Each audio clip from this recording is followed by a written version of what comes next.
We just want to thank everyone for joining today's community conversation on plastic pollution and the powerful voice of youth. As mentioned, my name is Susan. I'm with the University of Toronto Trash Team. We're really thrilled to be able to work together and present this event with our friends at Cafeteria Culture with Debby and Atsuko. We really hope you've had a chance to watch this amazing documentary, Microplastic Madness. As I was just saying, if you did not get a chance yet, you still have time. We have released the movie for tomorrow, and I believe the hours are from 2 p.m. to 8 p.m. That information is all in the email you received to view today's documentary, for today's conversation, sorry.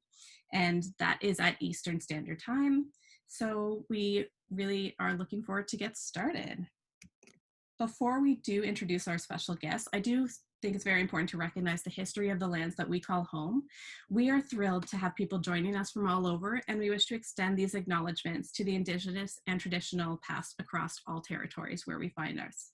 For our team, we will be speaking specifically to the land that the University of Toronto operates. For thousands of years, it has been the traditional land of the Huron-Wendat, the Seneca, and most recently the Mississaugas of the Credit River. Today, this meeting place is still home to many Indigenous people from across Turtle Island, and we are really grateful to have the opportunity to work on this land and to share such phenomenal programming with everyone today. So it's with great pleasure I can introduce today's guests. We are joined from the University of Toronto, Dr. Chelsea Rochman, who, if you saw the documentary, you may have spotted some interviews with her directly. She's another co-founder of the UofT Trash Team. We have Arielle Earn. She is a researcher, from an undergraduate NSERC research fellow, and she will share a little bit more of the work that she's been doing. And we are also joined, of course, by Debby Cohen and Atsuko Quirk from Cafeteria Culture. Hello, to talk more about Microplastic Madness and that experience. And we are also very excited to be joined by Cambria Barlett, a founding member of the youth organization called Heirs to Our Oceans, which empowers her to speak with adults and other youth about her passions and in our consumption of single-use plastics and bringing that awareness of plastic pollution in our oceans and waterways. Whew, so many people joining us today, which is really exciting. And so we're going to start with some short words from Chelsea. She'll tell us a little bit more about the University of Toronto Trash Team. Then Debby and Atsuko will share a little bit more about cafeteria culture and the documentary before we turn it over to our youth for today, Arielle and Cambria, to talk more about their extensive backgrounds and passion towards plastic pollution. At that point, we'll then open up the conversation for everyone to ask your questions, talk about your ideas, and share a little bit more. Before we start that, though, I did want to start a little bit of a short conversation with everyone now about some ways that we can reduce our own plastic. Our team has put together for Plastic Free July some daily tips that have been going out on our social media, and some very creative members of our team have put together the content. We have Cassie from our team, Rafaela, and Maddie are some volunteers from our team who have been putting these tips together. So this is just a few, there's so many. Before I turn it over to Chelsea, I just thought if anyone has some favorites of their plastic reduction or waste in general, that they could share those in the chat box right now. And if you look at the chat, Cassie has just shared a link for this whole site where the remainder of them are. We also have some of these on our YouTube channel, the embroidery t-shirts. Maddie from our team actually has a really great video showing what you can do with a yogurt container, that you can turn the lid into an embroidery hoop. If we have any crafty people in the conversation today, that was something really, really cool and really neat. Oh, great. Yeah, these are really great tips. So yeah, we just encourage you to think about those. And did anyone have any that they wanted to share? And then I'll turn it over to Chelsea.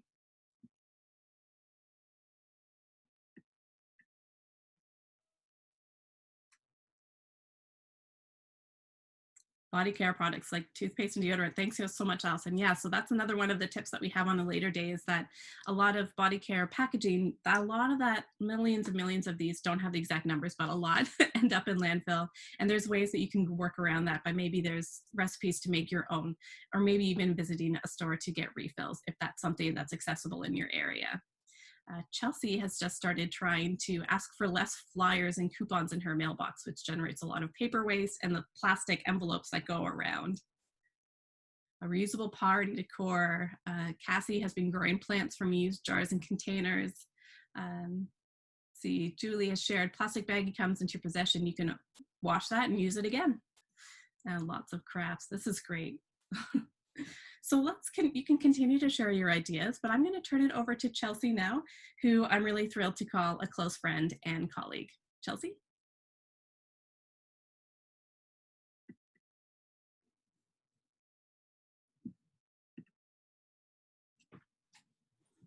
Sorry, I was having technical issues. Thank you, Susan. Somehow I was double muted. Okay, let me share my screen. And hopefully everyone can see a picture. So I wanted to spend a minute just introducing myself, but mostly spending some time introducing the UofT Trash Team. So thank you everyone so much for coming on this Saturday afternoon. If you're in Toronto, it is beautiful weather, so we really appreciate you taking some time to spend with us. My name is Chelsea. I'm the ecotoxicologist that you saw in the film. I'm a professor at the University of Toronto, and I'm also a co-founder of the UofT Trash Team. I have been researching the issue of plastic pollution for more than a decade and advocating for the use of relevant science to inform mitigation of plastics in our environment. About 3 years ago, me and Susan and Rafaela, who's also on here, but you haven't met her yet, she's in the back controlling the video and all the technology, we started the UofT Trash Team, which is a platform that we created to communicate our science and empower the community to make positive change. And this includes beyond Toronto, and of course, it also includes youth. So we were founded in 2017 with a common goal to increase waste literacy in our community while reducing plastic pollution in our ecosystems. Our team is made up of students, volunteers, staff, and many early career researchers, all dedicated to this important goal. Because we are an arm of a research lab and an institution, we have a strong foundation in science, which we think is really important to us. It helps provide and communicate the facts that can inform the solutions. So here you can see pictures of many of our volunteers and people from our team at some of the events that we do, community cleanups, classroom visits, which are a staple of our programming. So our group sort of works in 3 main ways towards positive change. We do community outreach, we do school programs, and we do solutions-based research. So this includes community cleanups when we're able to do those outside. It includes home waste audits to get to understand our own waste, classroom visits with our waste literacy building lesson plans, which you can find online, and our collaborative sea-bin project right here at home on our local harbor with our partners Ports Toronto. Today's virtual event is just one of the fun activities that we've created that you can enjoy from the comfort of your own home. For more fun and games, please visit our website, and you'll find coloring sheets, crafts, and more activities to learn all about the issue of plastic in our environment. Our friends from Cafeteria Culture, as well as Heirs to our Ocean, also have incredible resources on their website, which we'll share with you later. Now I'd like to turn it over to Debby Lee Cohen, as well as Atsuko Quirk, for a few short words on Cafeteria Culture, which is an incredibly inspiring organization, and to talk a little bit about who they are and their documentary, Microplastic Madness. After that, we're going to turn it over to the stars of this conversation, Arielle Earn, who is an undergraduate student and member of the UofT Trash Team, who has been working hard to summarize the science around plastic pollution in the Great Lakes here at home for us. And she has made measurable impact locally and federally. And then we'll turn it over to Cambria Barlett, who I have had the honor of mentoring since about 2016. She's a founding member of Heirs to our Ocean, which she'll tell you all about, and she's a strong advocate for our oceans. Debby, I am going to turn it over to you and share your website. Thank you so much, Dr. Chelsea and Susan. Thank you, everybody, for watching the movie. If you haven't watched it yet, we look forward to you watching and for joining the Q&A. Atsuko, Quirk, and I are thrilled that you're here. Besides co-directing and co-producing this movie, we are also the co-directors of Cafeteria Culture, the nonprofit environmental organization that is behind the production of this movie. And Cafeteria Culture works with youth creatively to achieve zero waste, climate smart, plastic free school communities. And we do that with interdisciplinary education and outreach. Media is a big part of what we do, as is citizen science. We've been totally inspired by Dr. Chelsea for many years, and we're so honored to have her as such an important part of our movie. Atsuko? Hi, everybody. I'm Atsuko Quirk, and I'm joining, this important conversation from Japan, and it is like 6:15 a.m. So we going to underserved public schools in New York City doing plastic-free, zero waste, education, and also advocacy work in New York City and beyond. And for this movie, we had a grant from EPA, and then we went into 3 different schools to do the program, and this school was one of them, PS15, which is in the movie.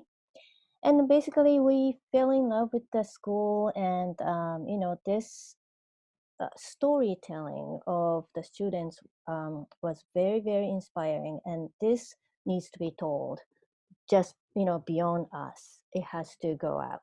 So then we started making the movie. It took three years to make this movie, and it was a lot of work.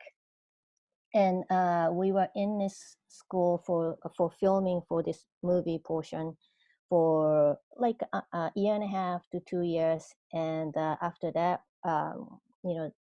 animation and experts interviews, which is includes Dr. Chelsea Rochman's interview, and then editing and sound work and all that. So I'm happy that a lot of people are watching this movie, and now we are sort of in this place to outreach. Thank you. And there are lots of resources on our website. You can host your own screening. So, go to our website if you'd like. We're trying to get this out as far as possible to schools everywhere. So thank you so much. Thank you, both of you. Thank you so much, Chelsea. And as mentioned, we do have a link on our last slide, actually, that talks about if you want to host your own screening, where you can go, as well as these resources we've mentioned for us, cafeteria culture and Heirs to our Oceans.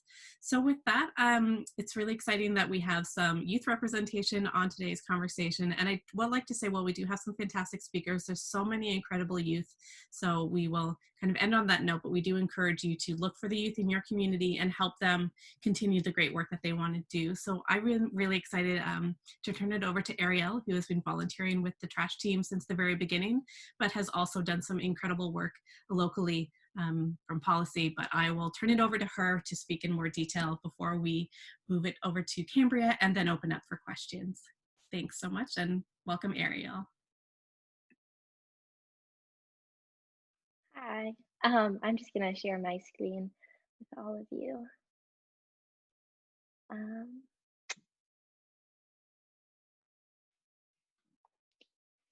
Hi, you can hear me? Okay. Hi, my name's Arielle Earn, and I'm going into my 4th year of undergrad at the University of Toronto. And today I'm going to be talking a bit about informing policy through science, and specifically about plastic pollution in the Great Lakes, which is work that I've been doing over the last few years in the Rochman lab. And so the Great Lakes are a set of freshwater lakes that border both Canada and the US, and they hold about 21% of the world's fresh water.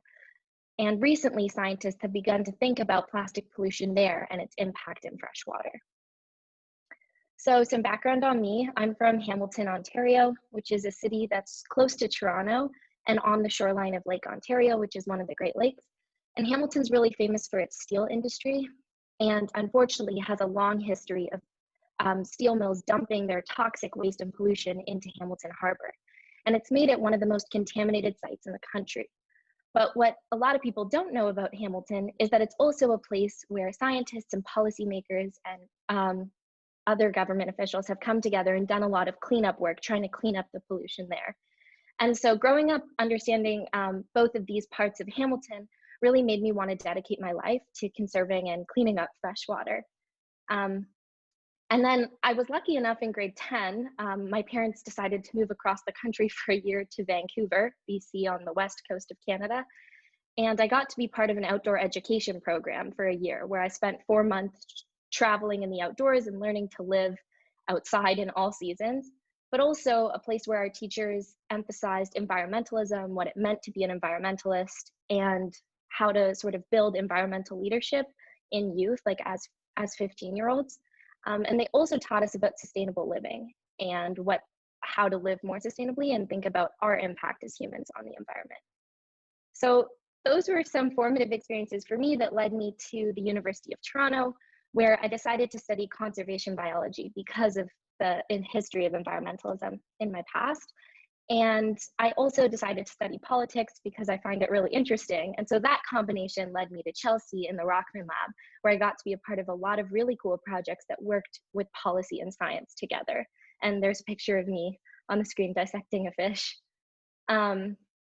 But the coolest thing that I got to do in the lab so far was when Environment in Canada Climate Change, our environmental ministry asked our lab the question of how bad the plastic pollution problem is in the Great Lakes. And I was actually asked to lead this project, which was really exciting. And I did a major literature review looking at all of the work that scientists and other academics had published about the Great Lakes and plastic pollution there. And so this research had two main goals that are different than some regular sort of scientific research, which were one, to translate scientific research for policymakers specifically, and two, to focus on local policy options and mitigation measures in the Great Lakes region. And so what we did to accomplish these goals was first to create a policy brief, which was just a few-page document, sort of prettier with pictures, and it spotlights some of the really interesting research that's gone on in a very short way, and also outlines some actions that policymakers can take right away to combat the problem. And the white paper was something that we sent to our federal government, which detailed all of the research, but again, it was translated for policymakers specifically. And so those two were for government officials, while the manuscript, which we've now submitted to a scientific journal, has scientists as the perceived audience that we hope to read that. Probably one of the best experience I had was when the Minister of Environment of Canada actually came and visited our lab, and he had actually read the work that we submitted, and I got to meet him. And that's Mr. Wilkinson there, and me, which I've circled in red. It's me from behind, I swear it's me.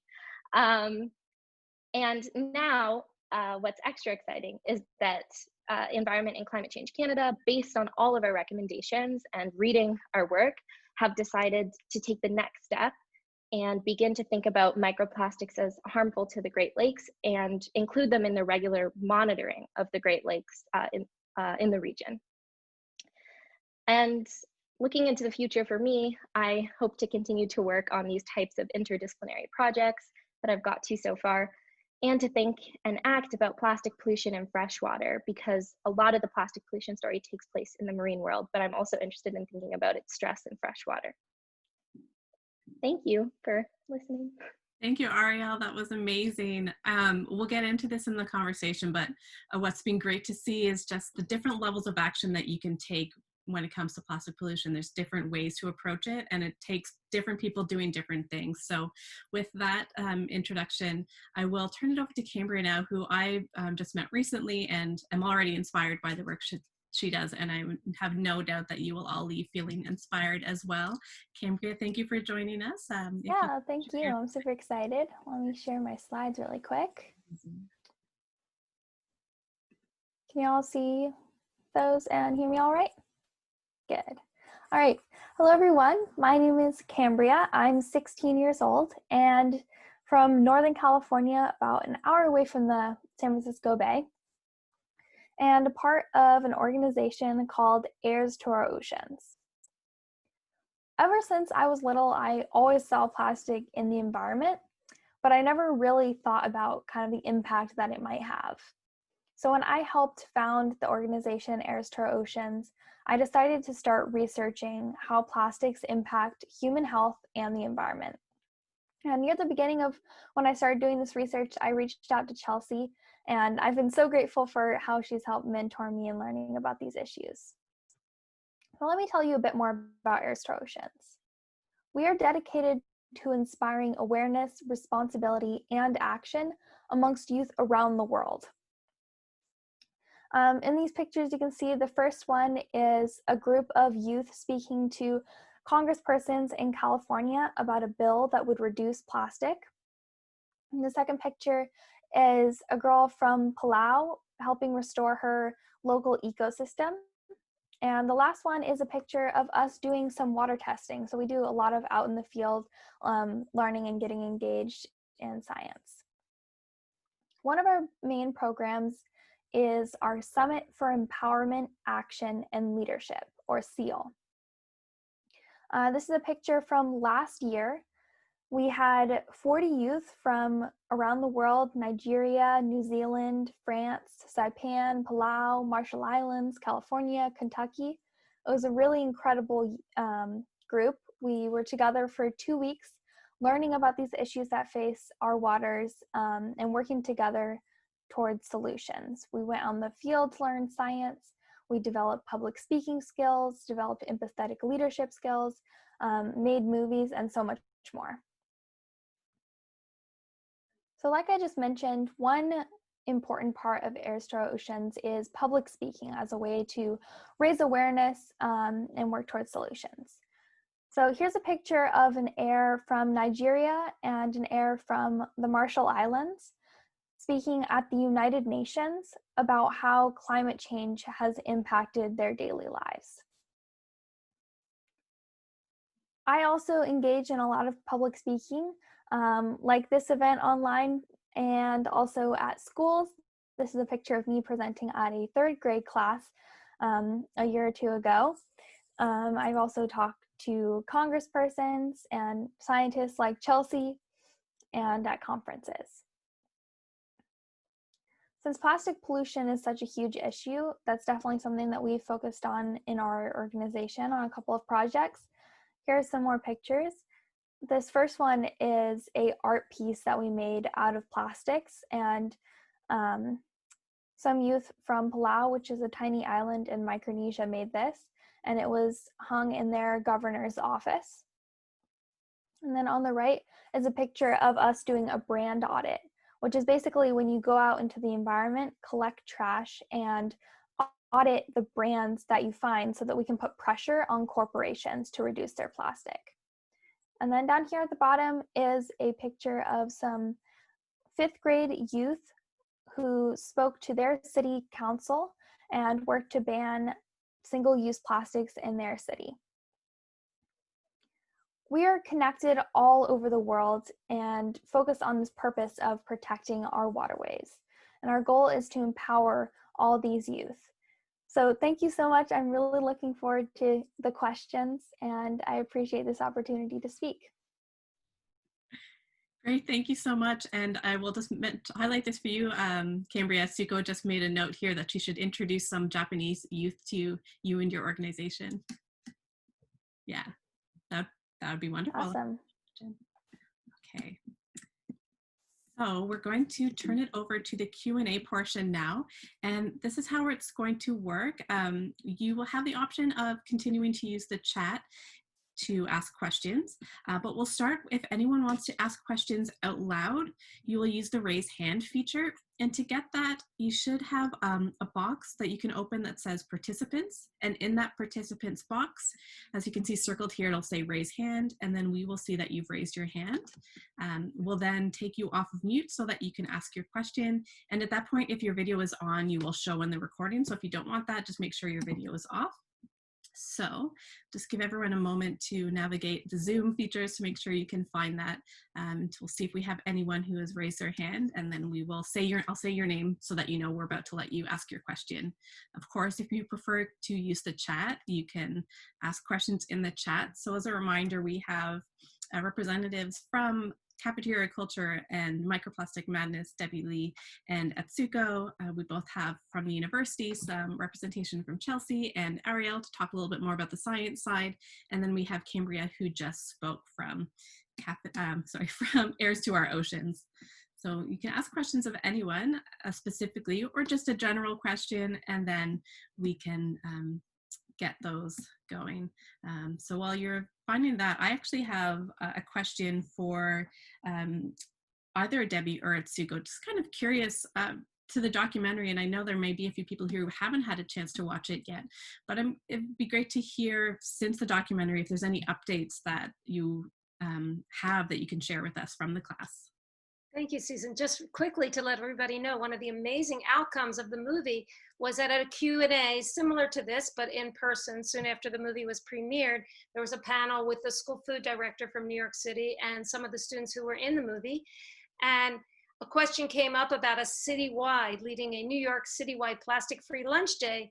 And the momentum grew, and after a lot of hard work and many proposals, many small pilots, we actually got the City of New York School Food, which serves meals to 1.1 million students in 1,800 schools, to commit to leading a citywide plastic-free lunch day that was supposed to happen on May 15th, 2020. That was before the pandemic.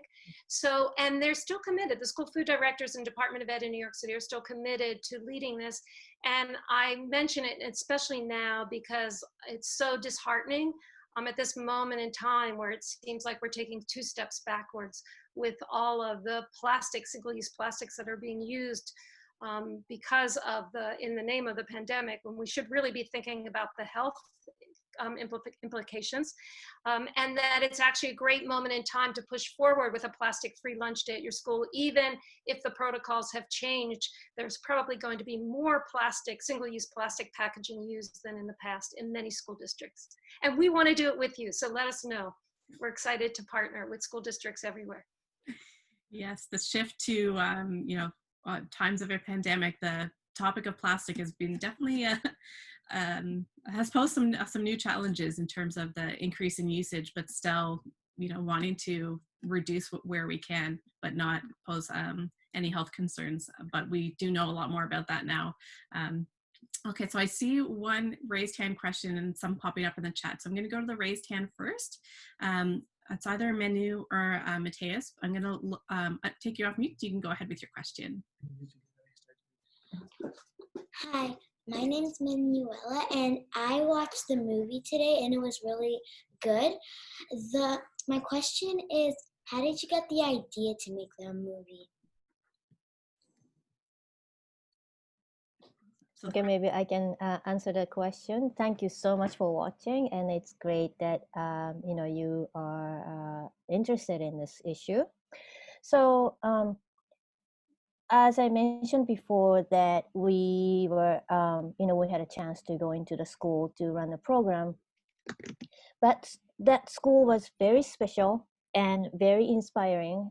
The moment that you go into the school, and it was like custodians and security guards and kitchen staff, everybody had a very caring nature, that the community tie was very strong. And of course, kids were amazing. And we just wanted to make a movie, which we both are, Debby and I, are coming from a production background. We know what to do, and then also we were making videos, so we were gonna make some kind of videos, but we didn't know that we are making a feature-length documentary. But we sort of pushed ourselves to make this into a feature-length documentary. And we did it because we knew the story of these 5th graders had to be told. And just like was said earlier about how we translate science for policymakers to understand, we believe very much that if a 4th or 5th grader can explain something to their policymaker, they're much more inclined to listen to it and to understand it, because it's sort of synthesized, it's sort of broken down into easier terms. And 4th and 5th graders are much less self-conscious when they're talking about it, and probably much more interesting than most adults. And that's before, we started to do this before the whole Greta thing. When some policymakers, you would call them and say, oh, 5th graders want to meet with you. And they were like, 5th graders? Like, I don't really have time. That's changed. It's really changed across the world now, that policymakers know that they need to listen to 5th graders and they need to listen to youth. And so it's an exciting time, and we hope this movie inspires youth everywhere to reach out to their policymakers, and that their voice is so important. Mm-hmm. I see a question in the chat box that I'm going to pose, and anyone can jump in on answering this. It's from Tyler. For someone who lives in an area where there really aren't any bodies of water, Where do microplastics mostly end up? If it's dry riverbeds, is the danger then posed to birds and other desert animals? So there's a few parts to that question. The first is, I don't have any water near me, so where are microplastics coming from? That's a great question. And I suspect either Chelsea or Arielle will jump in on that one. Arielle, you want to take that one away? Is that a no? You can answer it too. You can. Well, okay, I'll answer a question that's actually incredibly local to this question. So I know Tyler, who lives in Tucson, Arizona. I've known him since I was, I don't know, 13, 14. So actually, I have a friend who works at the University of Arizona who studies microplastics in the dry riverbeds in Tucson. And there are some of those rivers are 100% fed by wastewater, because when you live in the desert and you don't have rivers and creeks running all of the time, sometimes that water is 100% treated effluent from a wastewater treatment plant. So they find microbeads, those little microplastics from our face wash that are now banned but used to be there. They find them in the environment. They find little microfibers from our clothing. So you certainly don't have to be near the ocean for microplastics to have an impact. And they have been looking at the little critters, so the bugs basically and worms that live in those creeks, and they find the microplastic in those creeks. So yes, it's not all about the oceans, it's everywhere. But Arielle, do you want to answer that question a little bit too, to talk about some of the other sources besides wastewater? I mean, I'm not familiar with the desert, but I mean, it comes out of our stormwater and our drain water and our wastewater. It's also recently, we've been thinking a lot about agriculture. So we know that there's a lot of plastics that are used in crop coverings and even in the soil and in all sort of, even off of like roads and things like that. And so we're now starting to see agriculture as a really big source of plastic pollution, eventually getting into our water bodies. So yeah, and then roads are a big, we know that there's like tire particles and parts of the road that are also coming off in microscopic sizes and sort of ending up in the environment. Great. I'm going to take a question from the chat that Jillian has written, who watched the documentary, really liked it, especially the focus on people and youth, talking to people in power so that change can happen. So the question is, how do you get policymakers on board with making changes when they are also being pressured by big companies? That's a big question, but an important question. Arielle, do you have any kind of thoughts on that from your policy background? I know there's no one answer to this. So. Yeah, I mean, I'd love to hear Cambria's answer too, but I think that as much as policymakers are pressured by large organizations and powerful people, they're also pressured by us, their constituents, and I think that's an important thing to remember.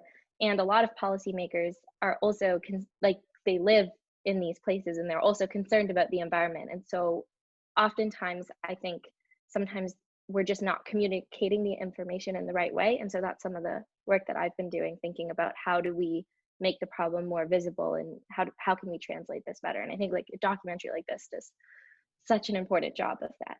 Yeah. Does anyone else want to add to that, Cambria? Or yeah, I can add some thoughts. Well, I've been going into congressperson's offices for a few years now, and I think something that stands out to me is when a group of youth goes into a congressperson's office, we really stand out. And when we're well spoken about these issues, like they notice us, and to hear those personal stories from youth that are going to be inheriting this planet, I think it does matter to them, and it's a story that they notice.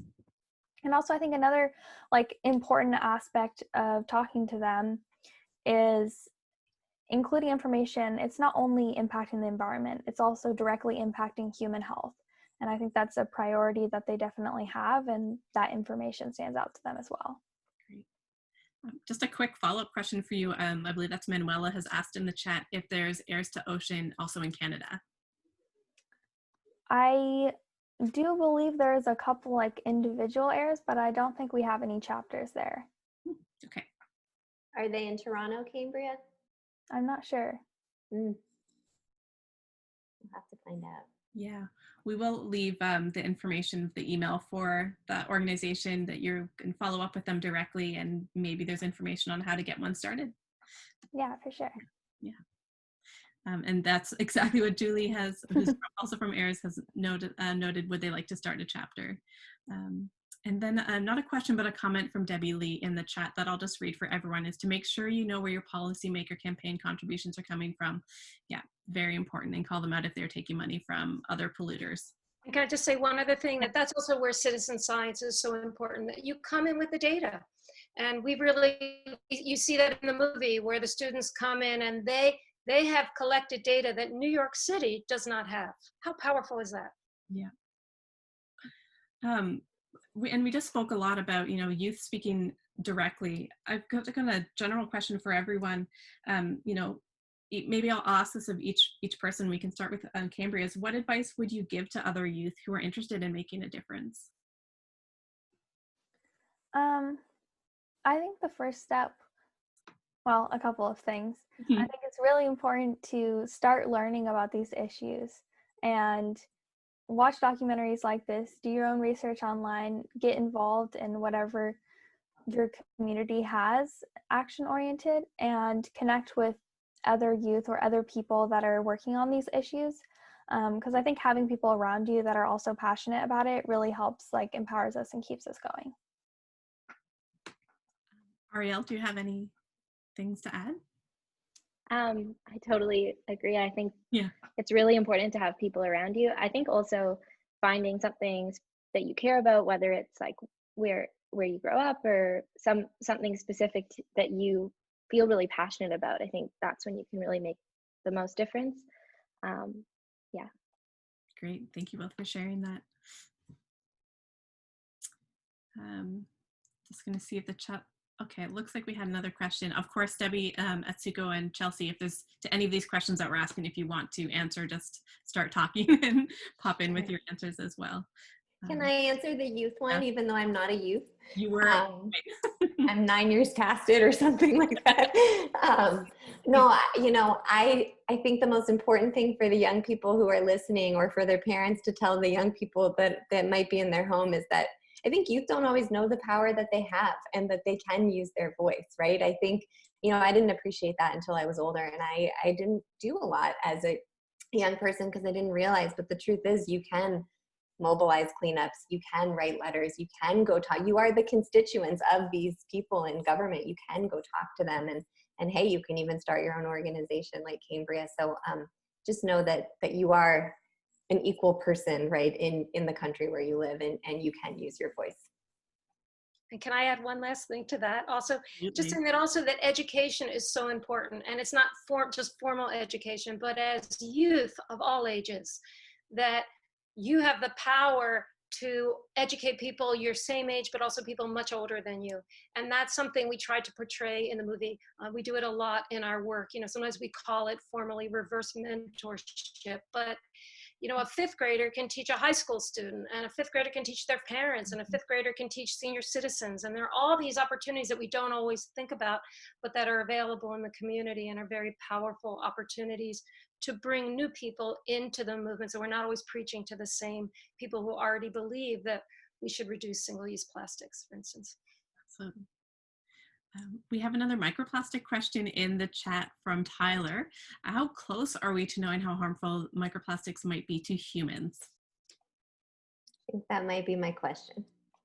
So I will say that, first of all, we know we're exposed. So there's actually an article today in the Globe and Mail, or maybe it came out yesterday, by a guy named Rick Smith, who wanted to do an experiment in his home to see what it meant to be exposed to microplastics. So he wore a new fleece so that fibers were flying around him, and he ate a lot of packaged foods and drank bottled water. And then he literally pooped in a cup, for an entire week to see whether or not it was in his system. And he sent it to scientists at Rochester Institute of Technology, and they found microplastic in his stool.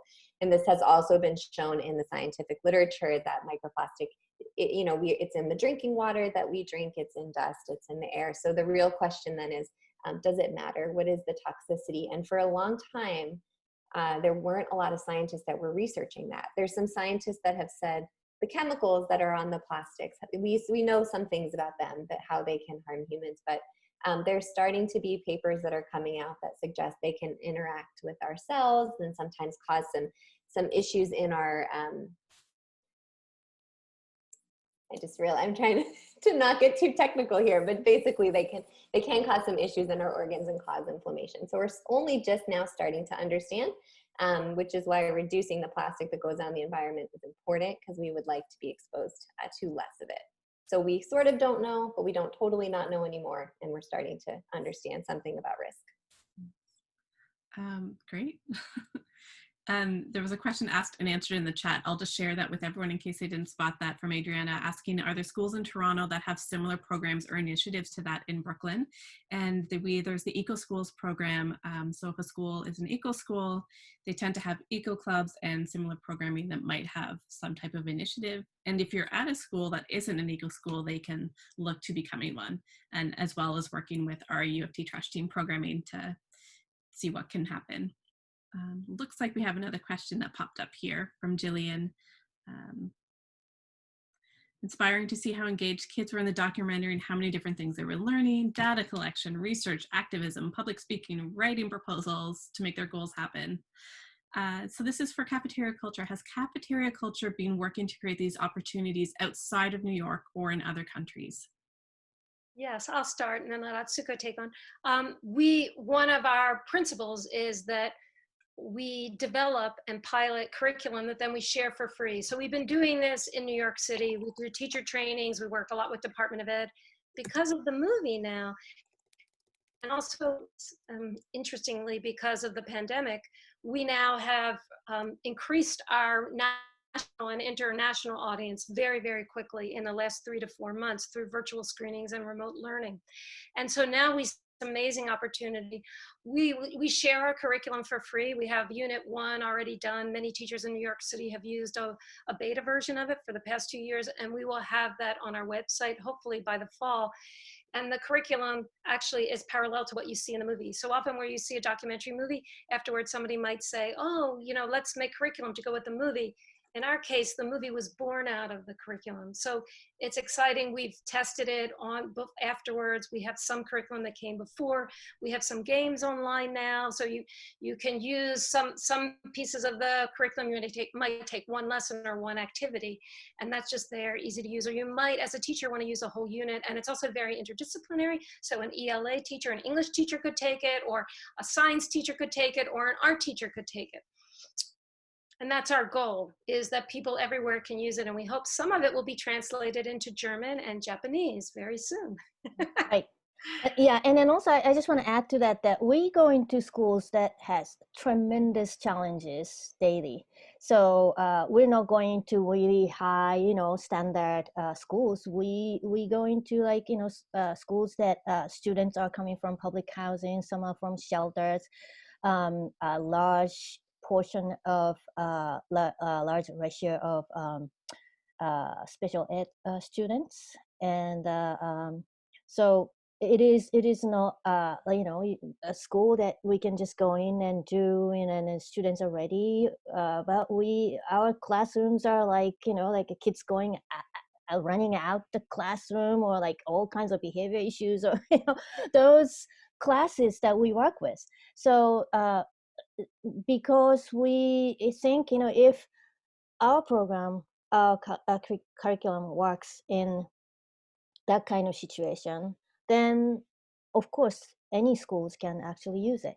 And we know how challenging for teachers, in that kind of situation, and still they need to teach, they need to, they aim high, but sometimes, just spending time for managing the class, we know that, so that's the background of how we actually, make the curriculum. Great. Just a quick question that popped up. Are you planning to work on a second movie? Yeah. Second movie. I don't know if we, Maybe not a feature. Maybe not a feature. It was one of the things we didn't talk about, is how we really made this movie on a shoestring budget. And when Atsuko said we have to make a feature, I was like, it's like, we either have a nonprofit organization or we have a movie, but I can't see how both will survive. And we did do it. And these days, you know, it is possible. We did most of it in-house. You know, we did our own animation. Atsuko did the own editing. But it's hard to do both, but we're dedicated to producing many more short videos, documentaries. We see the power in that, and doing that in partnership with youth and teaching more media production so that youth have the opportunity, in particular youth of color, urban youth of color, have a chance to get their stories out there and their voice out there. Right. So we want to do podcasts and, you know, other forms, maybe not as feature length documentary again, but yeah, so small videos and podcasts and other form of media that we will probably be doing. Great. And I've just put up this slide just so that we can have as a background, but we still have time for questions. So this isn't an end slide, but this is some of the resources to that people can follow up with. And we'll have this all in an email for everyone once the recording is finished. But I'm going to go back to the questions. And this question ties on to the first one we had just now about does cafeteria culture work outside? There's a question, any initiatives in Latin America? And the second, I'll also would love Cambria, because I know you do a lot of international work too. If you can share some of the programming that you have outside of California.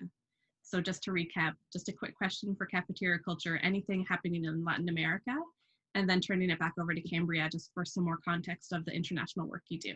Hope that makes sense. Atsuko?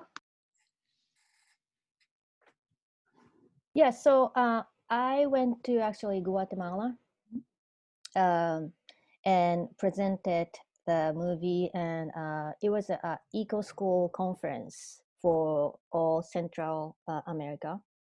It was very, very interesting that people from Costa Rica and Honduras and, you know, some other countries, that they're really working hard on the same issue, and they have a little different take on it, you know, so that their challenges are slightly different, but they loved the movie. We had a Spanish subtitle version, and you know, we did the Q&A with you know, Spanish and English, and it was very successful. The people were very, very inspired, and there were some international schools also in Guatemala, and then they wanted to show the movie.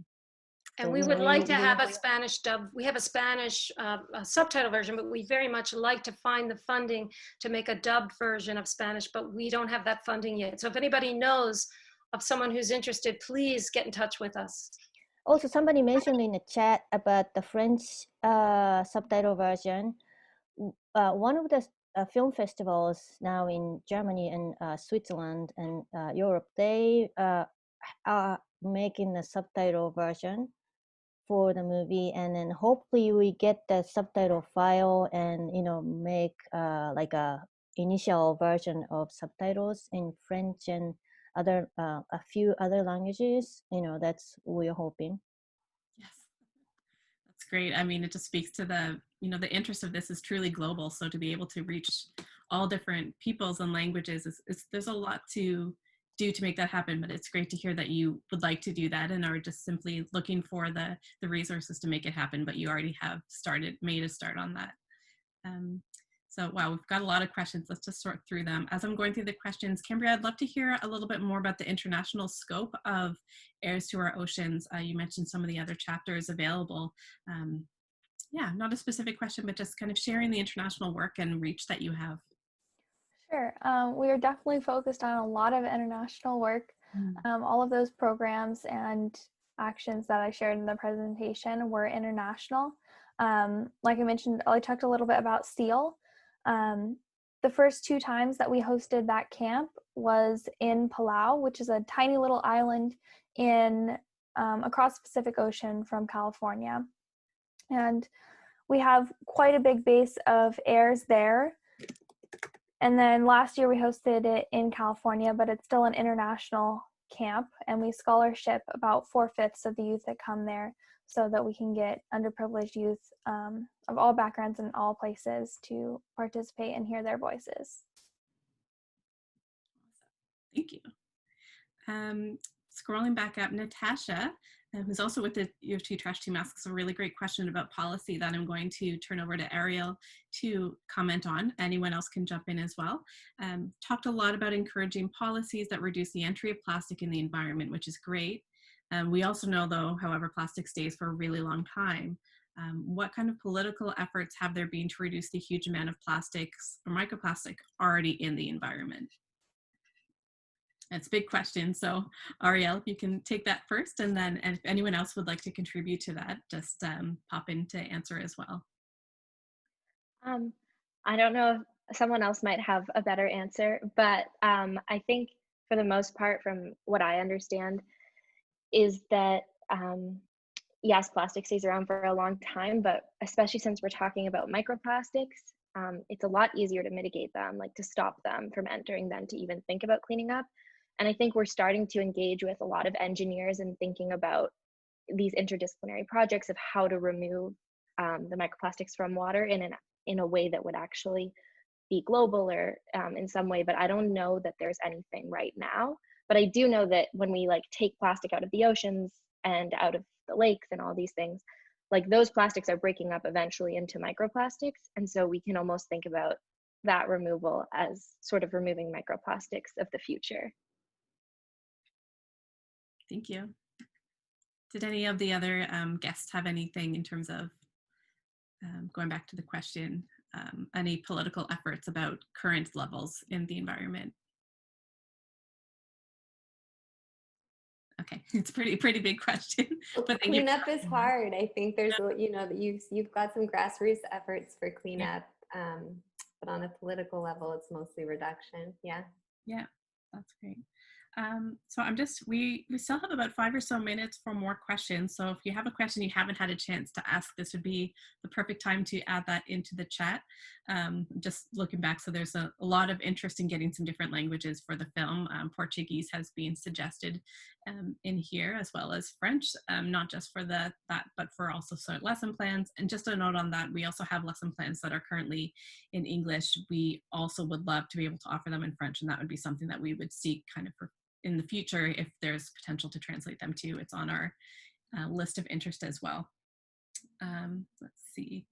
I'm going to just look, there was one question I'll ask of everyone, but before that, actually, I did want to ask a question for Chelsea, just to talk a little bit more about kind of the connection between science and solutions, and that can link to citizen science as well, because that was featured so well in the movie. There was a lot of science which was utilized in the work that they did. So I'll start with Chelsea, but if anyone wants to talk about the connection between science and ssolutions, and then we'll wrap up. Sure. Yeah, I mean, I think when I was trying to figure out what I wanted to be when I grew up, I just always truly believed that facts should inform policies, and that should be driven by the science. And so, and I'd say there has been nothing more rewarding than watching some of our science be turned into policies, or at least inform policies, right? We certainly don't do it alone. So watching the work that Arielle has done now informing the Great Lakes Water Quality Act, right? Watching some of the work we did in the lab with fish, informing the microbead bans in California and in different places. And so I guess it's just, it's a big part of our mission. And I think it's really important to me. I think it's really important to both to Cambria, Arielle, Debby, Lee, and Atsuko as well, right? This is why we've all kind of come together to work together, is recognizing that goal that science, I guess, gives us hope.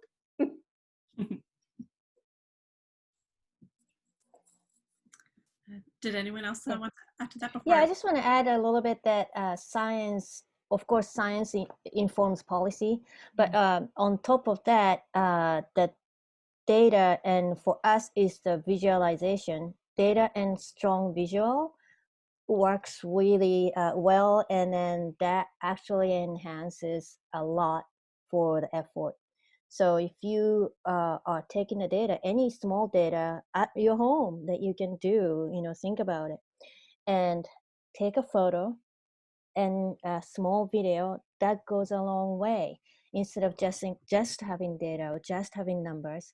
So those are our sort of tool to actually talk to people, and people will listen, people will look at the data, and that's really a powerful tool. Or make it even, or take it to the next step and make data, the visualization of data, really fun, making giant puppets that are data puppets, making installations, making animation.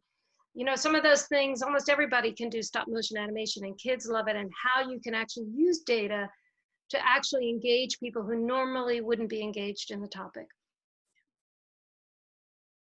And a lot came up with, like, the animations were mentioned a number of times in the film. And I think that's a really great example of the visual to go along with it. That's what sticks with you, but it's sharing this information that's so important, but without that visual, sometimes it doesn't stick. So that's really, I really appreciated that answer, Atsuko. The last question we're going to wrap up with, so this is for everyone. We'll start with kind of the order of our speakers. So we'll go Chelsea, and then Debby, Atsuko, Arielle, and Cambria. My question is simply, what gives you hope? I feel like for me, that's an easy one, and it's really youth and youth that are inspired to take action, right? We can get kind of bogged down every day in the data or thinking about the issue. And anytime I talk to young people or watch what they're doing, I feel reinvigorated and inspired that we can actually make a difference. Okay, Debby or Atsuko? Well, I have to say youth too, because that's what we do. That's our lives. You know, we're dedicated to it. And that's why I do what I do every day. I'm sure Atsuko too, but that's a huge part of it that, you know, sometimes we think we know so much as adults, and even after doing this work for so many years, it's also making the space within ourselves to hear which each new generation has to say, and each new class that we go into, that there's so much there. And sometimes it's coming from someone who you would least expect to hear it from. So also really taking the time to be quiet and listen to what youth have to say right now more than ever is totally, for me, the inspiration. Thank you. Yeah, I want to add to that is these days, the focus of the conversation is now getting bigger into environmental justice and environmental racism. And now people are ready, people are okay to sort of talk about it. And then that wasn't in the conversation for a long time. But that was a very, very important part of this. And also, that's gonna sort of like open up people's mind and emotionally engaged, right? So that I'm sort of seeing this sort of shift of the storytelling. I appreciate that part, so that more people will understand the other harm, that not only for the environment itself, but other harm that all the environmental issues are giving to communities. Thank you. Arielle?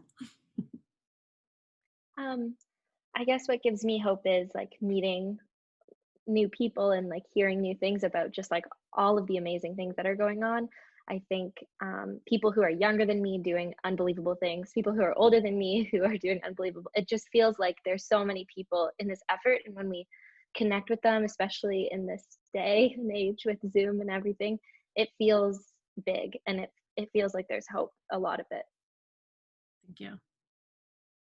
And last but not least, Cambria. What inspires me is having opportunities to engage with other youth that are passionate about these issues, especially internationally, to learn about the issues that they face in their local communities and how passionate they are to solve them or what they're doing to take action. Well, thank you for that. And thank you everyone for joining.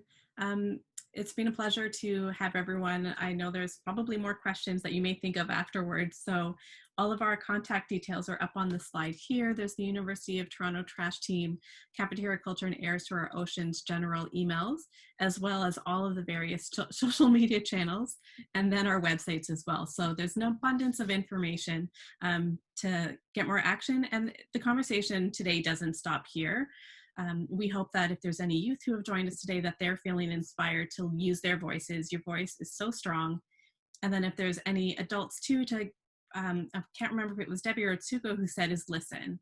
You know, make the space and give them the platform to use their voice and strengthen it. So I think there's a lot we can accomplish together at all ages, and I'm feeling particularly inspired, and I'm really grateful for everyone who came to join us today. So thank you, and with that, enjoy the rest of your weekends. Thank you so much. Bye. Thank you.